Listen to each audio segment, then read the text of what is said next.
Bismillahirrahmanirrahim. Assalamualaikum warahmatullahi wabarakatuh. Perkenalkan, nama saya Nova Arianti, NIM I1A21946.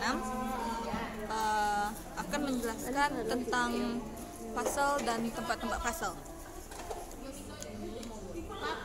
Saya lanjutkan saja pengertian pasal. Pasal secara bahasa adalah memisahkan atau menahan, sedangkan menurut istilah adalah tidak menghubungkan dua kalimat melalui pengertian wawu atau karena ada alasan dan maksud tertentu. Huruf yang digunakan untuk menghubungkan adalah waw, bukan huruf lainnya, karena waw merupakan huruf athof yang masih sama dan mengandung keserupaan dalam penggunaannya sehingga membutuhkan pemahaman yang mendalam. Selain itu, kalimat yang digabungkan dengan waw tidak dapat memberi pengertian jika tidak terdapat hubungan dan kesamaan pengertian antara kalimat sebelum dan setelahnya berbeda dengan huruf athof selain waw, kecuali mengandung kesamaan pengertian antara kedua kalimat.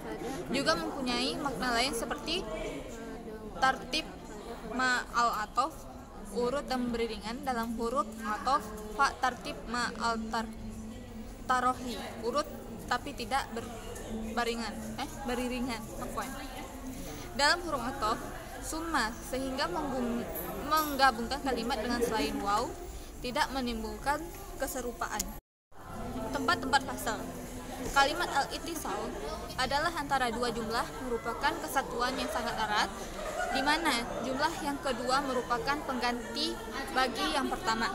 Contoh, umiddukum bima ta'maluna umiddukum bi an'ami wa bani. Aku berikan kepadamu apa-apa yang kamu ketahui, yakni aku akan berikan kepadamu binatang ternak dan anak. Kalimat umiddukum bi an'ami wa banin menjadi badal terhadap kalimat umiddukum bima ta'malun. Antara dua jumlah ada perbedaan yang nyata, seperti berbeda antara khobar dan insya. Contohnya, latas alil mar'a man khalaikihi fi wajhihi syahidun minal khobar. Jangan kau tanya orang itu tentang akhlaknya, karena pada orang mukanya ada tanda yang menunjukkannya. Kalimat pertama yakni ungkapan latas alil mar'a man khalaikihi berbentuk insya, sedangkan kalimat kedua fi wajhihi syahidun minal khobar berbentuk khobar.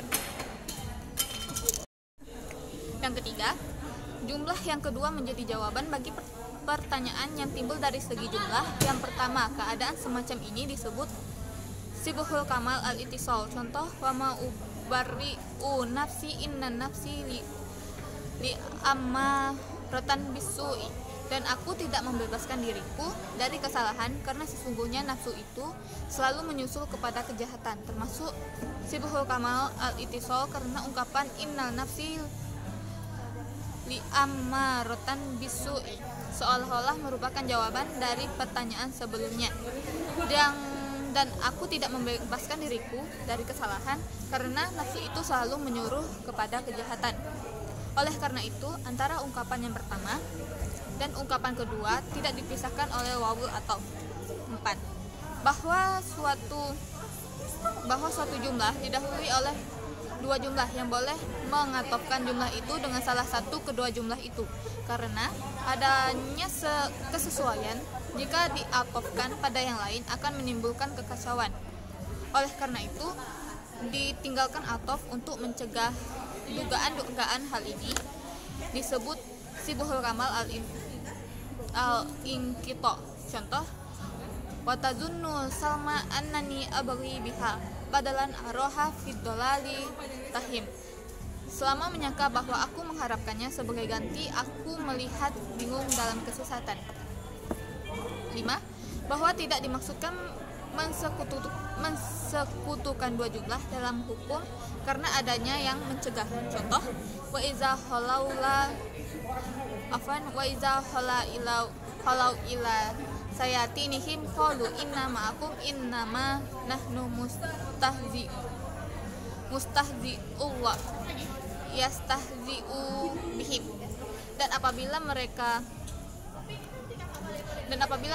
kembali pada setan-setan mereka berkata, sesungguhnya kami bersamamu, kami hanyalah berolok-olok, Allah akan membahas olok-olokan mereka. Maka jumlah Allahu yastahzi'u bihim tidak boleh diatofkan pada inna ma'akum, karena menimbulkan bahwa jumlah itu adalah kata-kata mereka, dan tidak juga pada jumlah qalu, karena akan menimbulkan pemahaman bahwa Allah mengolok-olokkan mereka yang terkait syarat ketika keadaan mereka berpaling pada syaitan mereka. Yumkin ila hazam ini iza wajadtum khata'an minni afwan ya Ustaz. Astaghfirukum. Wassalamualaikum warahmatullahi wabarakatuh.